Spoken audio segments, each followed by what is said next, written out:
सबसे पहले आपसे गुजारिश है कि मेरे इस चैनल को सब्सक्राइब कर लें। आज मैं बड़े अहम मौजू पर आपकी खिदमत में हाज़िर हुआ हूँ और मुझे पूरा यकीन है कि आप मेरी इस गुफ्तगू को बग़ैर किसी तासुब के सुनेंगे और आप देखेंगे कि मैं इस गुफ्तगू में हक़ाइक़ बयान करूँगा और अल्लाह की ज़ात गवाह है कि मैं किसी की दुश्मनी में, किसी के बुग़्ज़ में ये गुफ्तगू नहीं कर रहा। और ये गुफ्तगू सिर्फ़ करने का बुनियादी मकसद ये है कि आप लोगों की खिदमत में कुछ हक़ाइक़ पेश करूँ और आपको ये बता सकूँ कि जो गुफ्तगू मैं कर रहा हूँ उसके पीछे इन्फॉर्मेशन है, उसके पीछे दलाइल हैं, उसके पीछे एक मालूमात हैं। आप आजकल देख रहे हैं कि कोरोना वायरस की वजह से बहुत ज़्यादा लोग मसाइल के शिकार हैं। लॉकडाउन है और पाकिस्तान के अंदर बिला मुबालगा ऐसे बेशुमार लोग हैं कि जिनके घरों में एक वक्त का खाना भी पूरा करना बहुत मुश्किल होता जा रहा है। ऐसे में हुकूमत पाकिस्तान ने लॉकडाउन के हवाले से फ़ैसला तो किया, लेकिन कहीं इस फ़ैसले पर अमल दरामद हो रहा है और कहीं इस फ़ैसले पर अमल दरामद नहीं हो रहा। अभी भी गलियाँ, बाज़ार, कूचे, मार्केटें, मसाजिद बिल्कुल ओपन हैं। पूरी दुनिया में इस वक्त जो सूरत हाल है वो आपके सामने आती जा रही है और इस वक्त 1.25 लाख से ज़्यादा लोग दुनिया में कोरोना वायरस की वजह से उनकी कीमती जानें ज़ाया हो चुकी हैं। और इनमें यहूदी भी हैं, मुसलमान भी हैं, क्रिश्चियन भी हैं, अल्लाह को मानने वाले भी हैं, अल्लाह का इनकार करने वाले भी हैं, हिंदू भी हैं, सिख भी हैं। दुनिया का कौन सा मज़हब ऐसा है कि जिसके लोग इसमें ना मारे गए हों। इनमें डॉक्टर्स भी हैं, शायर भी हैं, अदीब भी हैं और इवन के जो साइंटिस्ट हैं वो भी इनके अंदर शामिल हैं। तो ये एक आलमी वबा है और आपको पता है वबा कोई पहली दफ़ा नहीं आ रही, इससे पहले भी दुनिया इन वबाओं का शिकार रही है। अब सूरत हाल ये है कि पाकिस्तान के अंदर इस वबा की वजह से 2 किस्म की बहसें हमारे सामने आ गई हैं। एक वो बहस है जो फ़िरक़ा वाराना तौर पर है, मजहबी हवाले से हमारे सामने की जा रही है, और दूसरी जो बहस है वो टेक्निकल हवाले से हमारे सामने पेश की जा रही है। जो मजहबी हवाले से गुफ्तगू की जा रही है फ़िरक़ा वाराना तौर पर, उसमें यह है कि ये जो ज़ायरीन थे तफ्तान से आए, तफ्तान से आके इन्होंने पाकिस्तान में कोरोना वायरस फैला दिया, ये तबलीगी जमात के लोग थे, इनकी वजह से पाकिस्तान में कोरोना वायरस फैल गया। तो मेरा ख़्याल ये है कि हमें बचगाना किस्म की बहसें नहीं करनी चाहिए। जो तफ्तान में पाकिस्तानी गए थे, मकतब तशय्युअ से उनका ताल्लुक़ था, वो ज़ियारतों के लिए गए थे और वो इस मकसद के लिए नहीं गए थे कि वहाँ से कोरोना लेकर पाकिस्तान में आ जाएंगे, या ईरान ने ये जानबूझ कर नहीं किया कि पाकिस्तान में कोरोना वायरस फैलाना है और इसके लिए लोगों को पाकिस्तान में भिजवा दिया। ठीक है, पाकिस्तान की जानिब से गफलत का मुज़ाहरा किया गया, लेकिन हमें भी उसका, हुकूमत पाकिस्तान को भी ये नहीं कहा जा सकता कि इन्होंने इस गफलत का मुज़ाहरा जानबूझ कर किया है या पाकिस्तान को मसाइल में डालना चाह रहे थे। गलती हमसे हुई है लेकिन हुकूमत उसका इज़ाला कर रही है।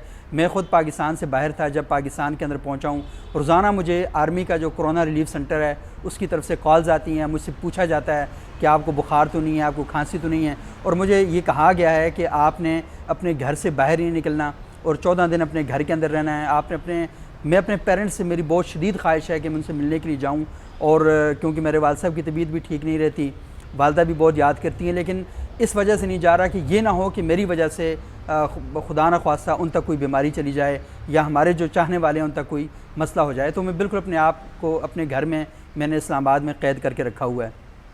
और वजह असल में यह है कि मैं ख़ुद तो मर जाऊं, लेकिन ये ना कि मेरी वजह से किसी को ये मसला पैदा होता है तो फिर बहुत ज़्यादा परेशानी की बात है।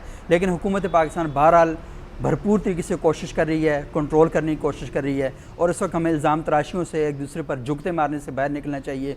कौमों की ज़िंदगी में ऐसे दिन आते हैं कि वो थोड़ी संजीदगी का मुज़ाहरा भी करते हैं, तो खुदारा थोड़ा संजीदगी का मुज़ाहरा करें और जुगतों से निकल कर इस अहम मसला जो है उसको हल करने की तरफ तवज्जो दी जाए। अच्छा, दूसरी बात जो मजहबी हवाले से मैं कर रहा था, तो एक तो ये तो बिल्कुल बचगाना बहस है कि तफ्तान के ज़ायरीन से कोरोना लगा और तबलीगी जमात की वजह से कोरोना लगा, और ये जो लोग थे ये अपनी तरफ से अपने रब को रज़ा करने के लिए, राज़ी करने के लिए निकले हुए थे, तबलीगी जमात के लोग भी और जो ज़ायरीन थे वो भी।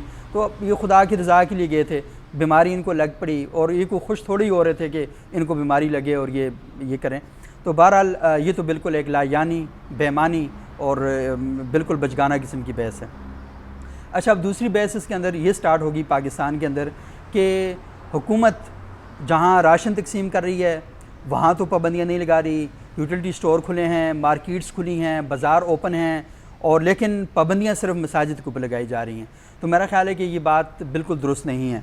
आपको पता है कि स्कूल सारे बंद हैं, ऑफिस बंद हैं, लोगों से कहा गया कि वो अपने घरों से काम करें, क्लासें ऑनलाइन स्टार्ट हो गई हैं, मुल्क की यूनिवर्सिटियाँ जो हैं वो बंद हैं। वहाँ पर ऑनलाइन क्लासेस का सिलसिला शुरू हो चुका है। तो ये बिल्कुल एक ऐसी बात है कि जिसको कबूल नहीं किया जा सकता। अब मसला ये है कि मार्केटें खुली हैं, मसला लोग सामान कहाँ से ख़रीदेंगे अगर आप मार्केटें बंद कर देंगे। अगर आप मेडिकल स्टोर बंद कर देंगे तो लोग दवाई कहाँ से ख़रीदेंगे। तो मेडिकल स्टोर तो खोलने हैं आपने, मार्केटें भी खोलनी हैं, लेकिन मसला ये है कि वहाँ पर आपने जो सोशल डिस्टेंस है कि कम से कम 6 फुट का फासला, 6 मीटर का फासला उसको फॉलो करना है आपने, एहतियाती तदाबीर को फॉलो करना है और उसके मुताबिक आपने जाकर खड़े हो जाना है। मसाजिद का मामला असल में ये है कि लोग ये कह रहे हैं कि जब मार्केटों में लोग जा सकते हैं तो मसाजिद में क्यों नहीं जा सकते। तो मसला ये है कि मार्केटों में आप जब जाते हैं तो आप सोशल डिस्टेंस जो है वो रखते हैं, लेकिन अगर कोई बंदा जिसको खुदा न खास्ता वो कोरोना वायरस से मुतासरा है, अगर वो खांसता है, ये छींक लेता है, वहाँ पर छींकता है, तो उसकी वजह से एक बड़ा प्रॉब्लम हो सकता है, क्योंकि जो दूसरे लोग हैं वो छींक या खांसी उन तक जा सकती है और वो वायरस से वो मुतासर हो सकते हैं। इसी वजह से कहा जाता है कि आप मास्क पहन कर जाएँ, अपने हाथों को सैनिटाइज़ करें, हाथों पे दस्ताने लगाएं। तो ये हिफाजती तदाबीर हैं। मस्जिद का मामला असल में मुख्तलिफ इस वजह से है, और ये मैं जो अपने हमारे मजहबी तबका है उनकी खिदमत में गुजारिश करना चाहता हूँ। और एक और बड़ी अहम बात है वो बाद में करूँगा कि मस्जिद में जो ही आप जाते हैं तो आप अगर हाथों को सैनिटाइज़ करके भी चले जाएँ और हिफाजती तदाबीर करके भी चले जाएँ, तो आपने मस्जिद में जाना है, आपने सजदा करना है। जो ही आप सजदा करेंगे तो सजदा ज़मीन के ऊपर करेंगे, कालीन के ऊपर करेंगे, वहाँ दरी बिछी हुई उसके ऊपर करेंगे या फ़र्श के ऊपर करेंगे। अब फ़र्श का मसला ये है कि आपने जो ही वहाँ सजदा कर लिया, दरी के ऊपर सजदा कर लिया, तो आपने अपने हाथ उठाने हैं और सजदा करते हुए जाते हुए आपका नाक, आपका मुँह और आपकी आँखें ये बिल्कुल ज़मीन के ऊपर होती हैं, और बहुत ज़्यादा इम्कान ये है कि वहाँ से आप कोरोना वायरस से को कैरी कर सकते हैं। और वो कैसे कर सकते हैं कि यानी ये इजाज़त है जी आप 5 लोग वहाँ पर नमाज़ पढ़ें। मुझे इस बात की समझ नहीं आती कि 5 लोगों में से अगर एक बंदा फजर की नमाज़ वहाँ पढ़ता है, ज़ोहर को उसी जगह पर दूसरा बंदा नमाज़ पढ़ता है, असर को कोई और बंदा आके नमाज़ पढ़ता है, मगरिब की नमाज़ कोई और पढ़ता है, इशा की नमाज़ कोई और पढ़ता है, तो इन 5 नमाज़ पढ़ने वालों में 5 लोग इसी जगह पर मुख्तलिफ खड़े होंगे। जब वो मुख्तलिफ खड़े होंगे तो उनमें से क्या पता किसको सुबह जो आने वाला है क्या पता उसके साथ ये मसला हो और वो दूसरे बंदे को वहाँ से लग जाए और फिर वो कैरी करके अपने घर जाए और वहाँ जाके पूरे घर वालों को लगा सकता है। तो इसलिए एहतियात की जाती है कि आप अपने आप को महदूद करें और अपने घर के अंदर रहें। आप जब अपने घर के अंदर रहेंगे तो इसका मतलब है कि आप एक ही जानमाज़ यूज़ करेंगे, एक ही जगह बैठेंगे और आपका टेस्ट हुआ होगा, तो आप इस चीज़ को बड़े अच्छे तरीके से क्या कहते हैं फ़ॉलो कर सकते हैं।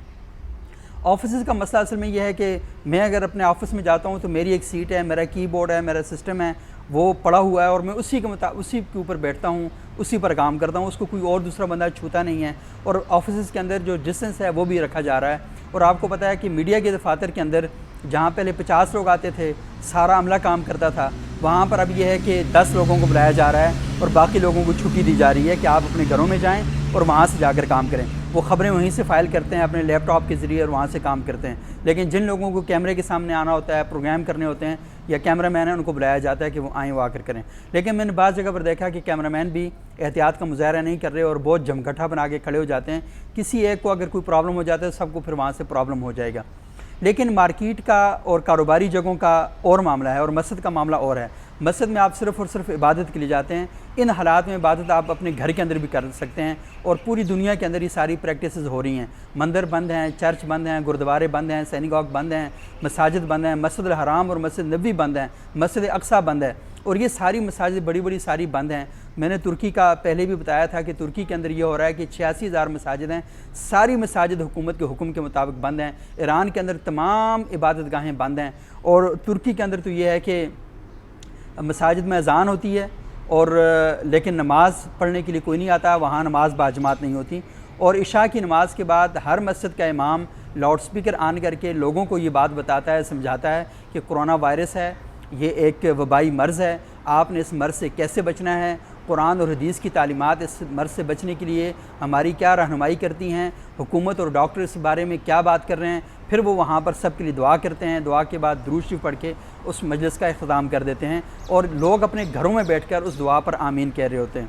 लेकिन पाकिस्तान के अंदर इशू ये है कि यहाँ पर मुफ्ती मुनीब रहमान साहब कुछ और कह रहे हैं, मुफ्ती तकी उस्मानी साहब कोई और बात कर रहे हैं, मुफ्ती किफ़ायतुल्लाह साहब जो मानसरा में हैं और जमीयत उलमा इस्लाम के रहनुमा हैं, अगरचे कि उनको उनके ओहदे से बरतरफ़ किया गया है। वो जो मानसरा में कारी शमसुद्दीन ने एक बच्चे के साथ ज़्यादती की थी तो मुफ्ती साहब ने उनको सपोर्ट किया, इस वजह से उनको जमात से निकाला हुआ है। लेकिन मुफ्ती साहब कहते हैं मुझे नहीं निकाला, लेकिन वहाँ पर एक कायम अमीर वहाँ पर अभी बैठा हुआ है। तो असल मसला ये है कि वो लोगों के पास जा रहे हैं और लोगों से कह रहे हैं जी कि आप दस्तखत करके दें कि आप मस्जिदें नहीं बंद करेंगे। रियासत कह रही है कि आपने बंद करनी है और वो ये कह रहे हैं कि हमने बंद नहीं करनी। उनसे पूछा जाता है कि आप क्यों नहीं मानते इस बात को? वो कहते हैं नहीं, ये हुकूमत, ये अमरीकी एजेंडा है और अमेरिका की साजिश है कोरोना वायरस। और मतलब उससे पूछें सबूत क्या है, तो सबूत उनके पास कोई भी नहीं है। वो ये कह रहे हैं कि क्योंकि हम कह रहे हैं तो इसलिए सबूत है, और इमरान खान यहूदियों का एजेंट है, ये कादियानियों का एजेंट है, इस वजह से हम इसकी बात नहीं मानेंगे। तो भाई पूरी दुनिया के अंदर मसला है, क्या सऊदी अरब भी कादियानियों का एजेंट है, यहूदियों का एजेंट है? क्या ईरान भी कादियानियों का एजेंट है, अमरीकियों का एजेंट है, यहूदियों का एजेंट है? क्या तुर्की भी ऐसे ही है?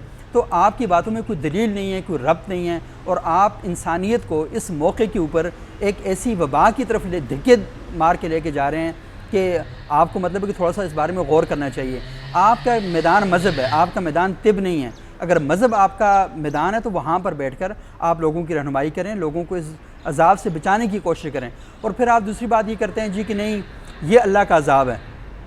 अच्छा ठीक है, मान लेते हैं ये अल्लाह का अज़ाब है, तो मुझे बताएं अल्लाह का अज़ाब तो उन लोगों के लिए होना चाहिए ना जो लोग जुल्म करते हैं इस दुनिया में, जो लोग क्या कहते हैं फसाद बर्पा करते हैं। तो कश्मीर में जुल्म हो रहा है तो मोदी पर ये अज़ाब नाज़िल होना चाहिए। और क्या कहते हैं फ़लस्तीन में जुल्म हो रहा है तो क्या कहते हैं जो इसराइल के सदर वज़ीर आज़म हैं या उनके वो जो लोग हैं जो उन पर हमले कर रहे हैं उनके ऊपर ये अज़ाब नाज़िल होना चाहिए। आम लोगों पर अज़ाब की मुझे बात समझ नहीं आती। और अल्लाह ताला कुरान पाक में कहते हैं लहा मा कसबत वलकुम मा कसबतुम, कि जो तुम कमाओगे तुम्हारे लिए, जो उन्होंने कमाया वो उनके लिए। तो अल्लाह का तो उसूल ये है कि जिसने जुल्म किया अल्लाह ताला उससे पूछेगा, जिसने झूठ बोला उसके ऊपर अल्लाह की लानत होगी। तो ये कैसे है कि जुर्म कोई और करे और सज़ा किसी और को मिले? ये कोई दुनिया के कवानीन थोड़ी है, तो अल्लाह का कानून है। तो आप ये कैसी बात कर रहे हैं उसके ऊपर? तो ये बात असल में थोड़ा समझने की है कि आप बिल्कुल गलत आर्गूमेंट दे रहे हैं और लोगों को गुमराह करने की कोशिश कर रहे हैं। और तीसरी बात इसमें बड़ी अहम है कि आप ये बात कर रहे हैं जी कि ये जो कोरोना है ये यहूदी साजिश है और अमेरिका ने फैलाया है। आपको पता है सिर्फ न्यूयॉर्क में कोई 5,500-6 हज़ार के करीब लोग इस वक्त तक इस वबा की वजह से फौत हो चुके हैं, और पूरे अमेरिका में जो तादाद है वो 15,000 से क्रॉस कर चुकी है। और इटली में आपको पता है बड़ी तादाद में लोग जो हैं वहाँ पर क्या कहते हैं इंतकाल कर चुके हैं।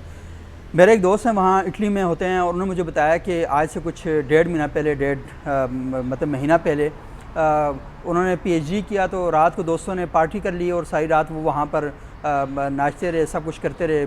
और मेरे ही दोस्त हैं इस सर में दर्द की वजह से वहाँ पर नहीं जा सके, तो उन्होंने माजरत कर ली थी। तो उनके जितने भी दोस्त हैं वो सब कोरोना के क्या कहते हैं मरीज़ बन गए। और उनके बकौल उन्होंने मुझे बताया कुछ अर्सा पहले की बात है, कोई हफ़्ता पहले, कि 30 जो लड़के लड़कियां थे जिनकी उम्रें 30 से 35 साल के दरमियान थी वो फौत हो चुके हैं। तो ये जो गैदरिंग है ये असल में बहुत बड़ा प्रॉब्लम वो क्रिएट कर सकती है। तो आप जब ये बात करते हैं कि ये यहूदियों की साजिश है या अमरीकियों की साजिश है, तो मुझे बताएं कि इसराइल के अंदर लोग मर रहे हैं, अमेरिका के अंदर लोग मर रहे हैं, और मरने वालों में यहूदी भी शामिल हैं। इटली में लोग मर रहे हैं, वो मसीही हैं, वहाँ पर वो शामिल हैं। तो ये किस किस्म की बातें आप कर रहे हो? किस दुनिया के अंदर आप लोग रह रहे हैं? तो ये एक बड़ी अहम बात है कि मैं चाह रहा था कि ये लोगों तक पहुँचनी चाहिए। और मैंने आपको बताया कि मसाजिद कैसे हाई रिस्क हैं। उसकी वजह यह है कि वहाँ पर जो बंदा भी जाएगा मस्जिद के अंदर, तो वो जितनी भी एहतियाती तदाबीर करके जाए तो वो वहाँ पर जाकर उससे बच नहीं सकता। अल्लाह ताला का बड़ा करम है, बड़ा फजल है कि हमारे जो इम्यून सिस्टम है वो बहुत स्ट्रॉन्ग हैं। लेकिन मसला ये है कि इस स्ट्रॉन्ग होने के बावजूद भी पाकिस्तान में बड़ी तादाद में जो केसेस हैं वो हमारे सामने आ रहे हैं। और आपको पता है कि कोरोना के अंदर जो ये क्या कहते हैं वो जो किस्म है कि जिसके में आपको ख़ुद तो नहीं पता चलता कि आप कोरोना के पेशेंट हैं या नहीं हैं, लेकिन आपकी वजह से बाकी लोग इफ़ेक्ट हो सकते हैं। आपका इम्यून सिस्टम स्ट्रांग होगा लेकिन आप कोरोना के पेशेंट भी हो सकते हैं, लेकिन आप दूसरे को लगाने का जो है वो सबब बन सकते हैं। तो इसलिए हुकूमत जो हमें हिदायत दे रही है, उलमाए इकराम को भी चाहिए और बाकी लोगों को भी चाहिए कि उस पर भरपूर तरीके से अमल करें, और उस पर अमल करेंगे तो हमारा ये बचाव हो सकता है, वरना जब ये मर्ज़ फैल गया तो आप उसको बचा नहीं सकेंगे। एक और बड़ी इंपॉर्टेंट बात कि उलमाए इकराम ये सारा क्यों कर रहे हैं। मैंने डॉन TV का जो प्रोग्राम है ज़रा हट के, उसमें वसतुल्लाह खान साहब, ज़रार खोड़ो साहब और मुबशर जैदी साहब, उनके सामने भी तकरीबन कोई 2-3 हफ़्ते पहले ये बात कही थी कि असल मसला असल में ये है कि रजब, शाबान और रमज़ान ये तीनों महीने दीनी मदारस के और मसाजिद के लोग जो हैं ये चंदा करते हैं और लोग बड़ी तादाद में सदक़ात खैरात देते हैं इन महीनों के अंदर। और जब आप उन लोगों की ये सारे मसाजिद में जाना बंद कर देंगे, तो लोग सदका खैरात नहीं देंगे, तो उनका पूरा सिस्टम जो माशी सिस्टम है वो सारा इससे मुतासर होता है। और क्योंकि तुर्की की तरह तुर्की, सऊदी अरब या ईरान की तरह ऐसा नहीं हो रहा कि पाकिस्तान की जो मजहबी मदारस हैं ये हुकूमत के कंट्रोल में। यहाँ पर लोग खुद डोनेशन देते हैं, चंदा करते हैं और चंदा इकट्ठा करके अपने मदारस का, मसाजिद का इसका इंतज़ाम चलाते हैं। अब आपने क्या क्या बंद किया? कोरोना वायरस की वजह से लोगों का मस्जिद में जाना बंद कर दिया। वो जो उलमाए किराम कोई क्या कहते हैं, किसी को गुस्ल दे देते थे, जनाजा पढ़ा लेते थे, वो भी आपने बंद कर दिया, क्योंकि वो डेड बॉडीज़ ऐसी हैं कि एक बंदा जनाजा पढ़ाता है और उसको दफन कर दिया जाता है, वो पैसे भी आपने बंद कर दिए। वो जो चैलम वगैरह होता था वो भी सारे का सारा बंद कर दिया आपने। अच्छा, फिर वो जो बैरूनी इमदाद आती थी वो भी आपने बंद कर दी। पाकिस्तान के अंदर जो बड़े मुतमव्वल अफराद मदारस को, मजाज को चंदे देते थे वो भी आपने बंद कर दिया। तो जब सारा रास्ता आपने बंद कर दिया तो उनके पास अब कोई दूसरा रास्ता नहीं बचा कि वो इस तरह की बगावत करना शुरू कर दें।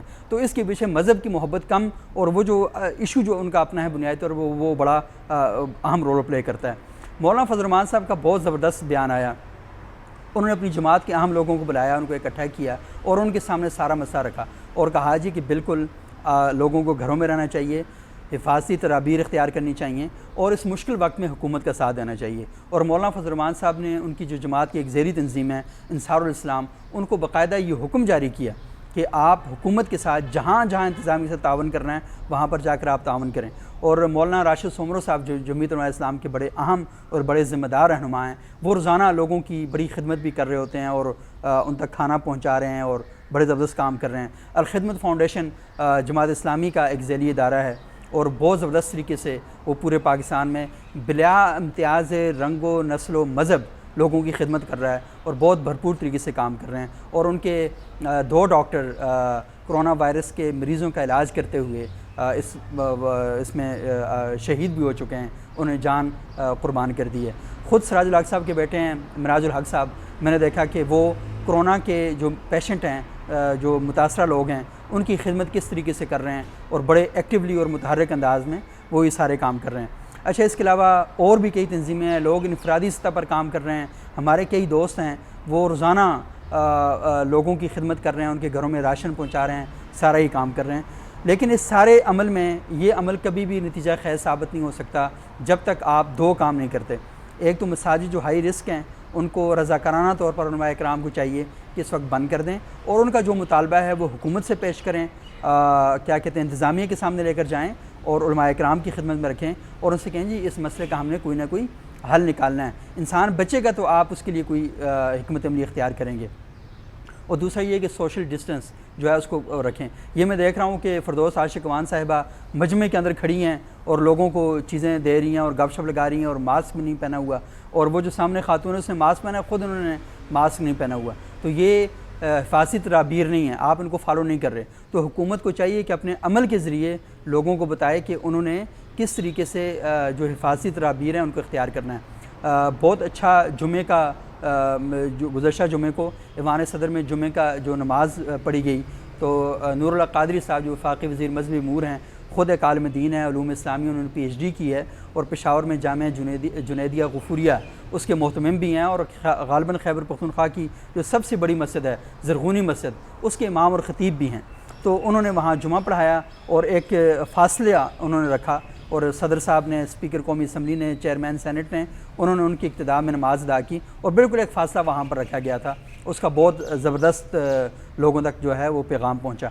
तो मेरा ख़्याल ये है कि इन चीज़ों को लाइट नहीं लेना चाहिए, इनको मजाक नहीं समझना चाहिए और उलमाए किराम को चाहिए कि वो लोगों की जानों से खेलने के बजाय, और ये सारे उलमा नहीं कर रहे, मैंने कई का नाम लिया, बहुत ज़बरदस्त काम कर रहे हैं, उनका असर भी बहुत ज़्यादा है, लेकिन कुछ लोग ये काम कर रहे हैं, लेकिन कुछ लोगों की जो असर है वो बहुत ज़्यादा है। मिसाल के तौर पर 1000 बंदा खड़ा है और उसके पास असला नहीं है, लेकिन एक बंदा है उसके पास क्लाशनकोफ है, अगर वो क्लाशनकोफ से फायर करे तो 1000 बंदों को, खैर 1000 बंदा क्लाशनकोफ से तो नहीं मरेगा, लेकिन बड़ी तादाद में लोगों पर खौफ और राज पैदा कर सकता है। तो इसी तरह अगर बड़े बड़े उलमा इकराम इस नतीजे पर पहुँचे हैं, वो ये बात कर रहे हैं कि हमें एहतियात करनी चाहिए, लेकिन कुछ अगर ये नहीं करेंगे और उनके नाम बड़े मशहूर होंगे तो उसके जो नताइज हैं वो पूरी सोसाइटी के लिए, पूरे माशरे के लिए बहुत ज़्यादा प्रॉब्लम क्रिएट कर सकते हैं। और दुनिया जो हमारे साथ ख़ुद इस वक्त अपनी मदद की काबिल नहीं रही, पूरी दुनिया की अपनी नाक रगड़ना शुरू कर दी है, तो अगर वो दुनिया हमारी मदद भी करना चाहेगी और यहाँ से ये ख़बरें जा रही होंगी तो दुनिया भी कहेगी कि इनके साथ मदद करने की क्या ज़रूरत है, ये तो मजमूई तौर पर ख़ुदकुश लोगों की कौम है जो अपने आप को ख़ुद मारना चाहते हैं, ख़ुद अपने आप को तबाह बर्बाद करना चाहते हैं, इनके साथ मदद करके हासिल क्या है। तो इसलिए खुदारा इस वक्त इंसानियत के ऊपर रहम खाएँ और ऐसे काम ना करें जो लोगों के लिए मसाइल उसका सबब बन सकें। एक छोटी सी बात, लोग कहते हैं कि ज़िंदगी और मौत अल्लाह के हाथ में, बेशक ज़िंदगी और मौत अल्लाह के हाथ में, तो लेकिन अल्लाह के रसूल सल्लल्लाहु अलैहि वसल्लम ने ताउन के हवाले से जो बताया कि ना वहाँ पर कोई लोग जाएं ना वहाँ के लोग बाहर आएँ। और हज़रत अब्दुल्लाह बिन उमर के दौर में अब्दुल्लाह बिन उमर ने जो बताया कि वो जो वाक़या एक नकल किया कि ताउन जब आया तो कहा सब पहाड़ी की तरफ यानी आइसोलेशन की तरफ चले जाएँ, करंटीना सेंटर में चले जाएँ वहाँ पे। तो सारी मसाजिद जो हैं वो खाली हो गई थी।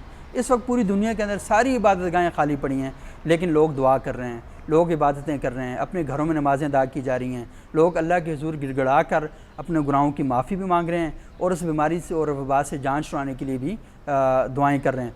और इसके साथ साथ हमें उन साइंसदानों के लिए, उन डॉक्टर्स के लिए भी दुआएँ करनी चाहिए जो इस मुश्किल वक्त में लोगों का इलाज कर रहे हैं और अपनी जान को रिस्क में डालकर उन लोगों के पास पहुँच रहे हैं। और उन लोगों के लिए भी दुआ करनी चाहिए जिनका ताल्लुक बेशक हमारे मज़हब से नहीं है, लेकिन उनका ताल्लुक इंसानियत के मज़हब से है और वो बैठे हुए सर जोड़कर वैक्सीन बनाने की तैयारी कर रहे हैं ताकि इंसानियत को इस गम से, इस दुख से और इस बला और इस वबा से निजात दिलाई जा सके।